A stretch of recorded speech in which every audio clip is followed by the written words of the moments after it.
विद्यार्थी मित्रों जो विडियो झांखो देखातो होय तो सेटिंग में जईने क्वॉलिटी में जईने हायर पिक्चर क्वॉलिटी अथवा 720 पिक्सल पर क्लिक कर नाखवानुं एटले तमारो विडियो एकदम क्लीन देखाशे। हेलो विद्यार्थी मित्रों, welcome to YouTube channel D solution. आज आपणे जोवानुं छे धोरण 6 नी संस्कृतनी आइडियल स्वाध्याय पोथीमां सत्र 2 नो चौथो पाठ छे प्रहेलिका। ए आज आपणे जोवानुं छे। विडियो गमे तो लाइक शेर अने आपणी चेनल सब्सक्राइब जरूरथी करजो। વધારે વિડીયો જોવા હોય તો પ્લેલિસ્ટમાં મૂકેલા છે, અહીંયા નોખા નોખા ધોરણના નોખા નોખા વિષયના તમે વિડીયો પણ જોઈ શકશો। ખાસ તો તમારા જે મિત્રો હોય તો એને પણ જરૂરથી જરૂર આપણો વિડીયોની લિંક તમે વોટ્સઅપમાં શેર કરજો, જેથી કરીને દૂરના છેવાડાના ગામડાઓના વિદ્યાર્થીઓ સુધી આપણો વિડીયો પહોંચી શકે અને બીજા પણ ભણી શકે। ચાલો આપણે પાઠની શરૂઆત કરીએ। પાઠ નંબર છે 4 પ્રહેલિકા। ચાલો પહેલો પ્રશ્ન છે તમારા ફેવરેટ વિકલ્પો। ચાલો પહેલું છે મયુરસ્ય કંઠ कीदृश तो कि ए नीलः। પછી બીજું છે વર્ષાકાલે ક નૃત્યતી તો કે સી મયુરः। પછી ત્રીજું છે મોરના પીછા કેવા છે તો કે સી સુંદર। પછી ચોથું છે વૃક્ષમ કી દદાતી તો કે ત્રણેય છાયામ ફલમ અને પુષ્પમ। પછી પાંચમું છે ક હિમાલય વસતી તો કે એ શંકર। પછી છઠ્ઠું છે શંકરે મસ્તક પર કઈ નદીને ધારણ કરી છે તો કે ડી ગંગા।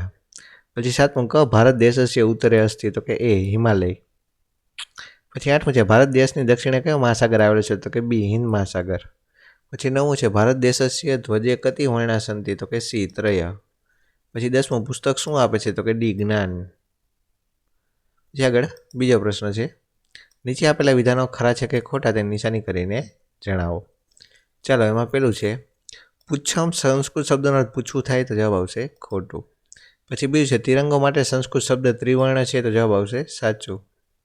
પછી ત્રીજું છે પુસ્તકમ પુસ્તકાલય વસતી તો જવાબ આવશે સાચું। પછી ચોથું છે અશ્મિ શબ્દનો અર્થ પથ્થર થાય તો જવાબ આવશે ખોટું। ચાલો ત્રીજું છે નીચેની પ્રેલિકા વાંચી તેના સંસ્કૃત અને ગુજરાતી બેયમાં જવાબ આપો। ચાલો પહેલું છે તો કે અહમ ઉપરી ભાગે અસ્મિ અહમ ભ્રમણમ કરોમિ અહમ પવનમ દદામી તો અહમ કોણ તો કે હું કોણ હોય તો કે વિજનમ એટલે કે વ્યજનમ એટલે કે આપણે કઈ પંખો। પછી બીજું છે મમ વર્ણ ગૌર અસ્તિ મમ હસ્તે વીણા મમ વાહન મયુર અસ્તિ તો અહમ કા તો કે શારદા એટલે કે સરસ્વતી દેવી। પછી ત્રીજું છે અહમ વૃક્ષે વસામી મમ વર્ણ કૃષ્ણ અહમ ક તો કે કોકિલ પીક કઈ એટલે કે કોયલ। પછી ચોથું છે અહમ ગણવેશમ ધારિયામી અહમ વિદ્યાલયમ ગચ્છામી અહમ પુસ્તકમ પઠામી તો અહમ ક તો એનો જવાબ આવશે છાત્ર એટલે કે વિદ્યાર્થી। પછી આગળ આવે છે ચોથું નીચેના શબ્દોના અર્થ આપો।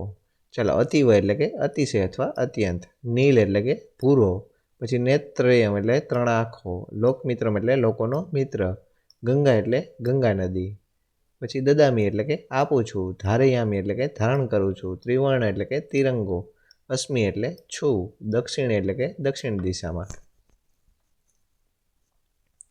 પછી પાંચમું છે સમાનાર્થી શબ્દ આપો। એમાં પેલું છે મયુર એટલે કે બરહ, નીલકંઠ અથવા કેક, પછી બીજું છે પુષ્પમ તો કે સુમનમ અથવા કુસુમમ, પછી ત્રીજું છે નેત્રમ એટલે કે ચક્ષુ અથવા નયનમ, પછી ચોથું છે સાગર તો કે રત્નાકર, ઉદ્ધિ અથવા જલધિ અથવા સમુદ્ર, પછી પાંચમું છે સુંદરમ તો કે રમણીયમ, પછી છઠ્ઠું છે વૃક્ષ એટલે કે પાદપ, તરુ અથવા ધ્રુમ।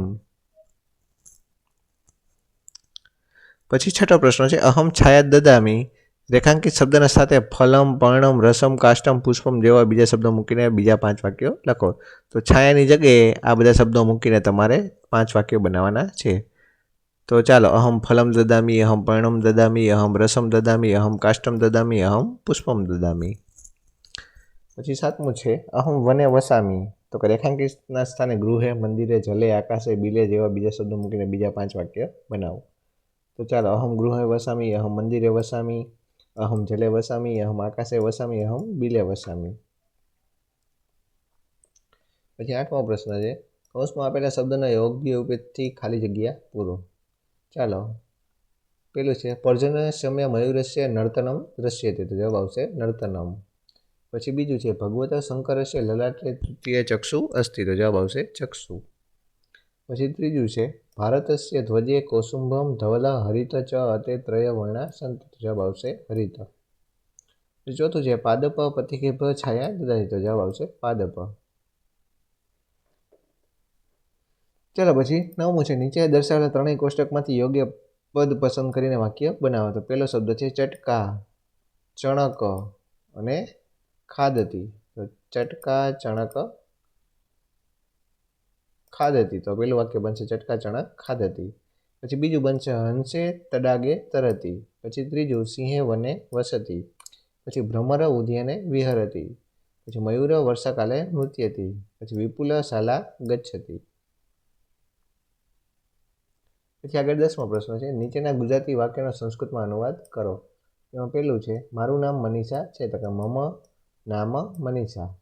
પછી બીજું છે હું ગુજરાતમાં રહું છું. તો કે હમ ગુજરાતે વસામી. પછી ત્રીજું છે અમે મંદિરે જઈએ છીએ. તો કે વયમ મંદિરે ગચ્છામः.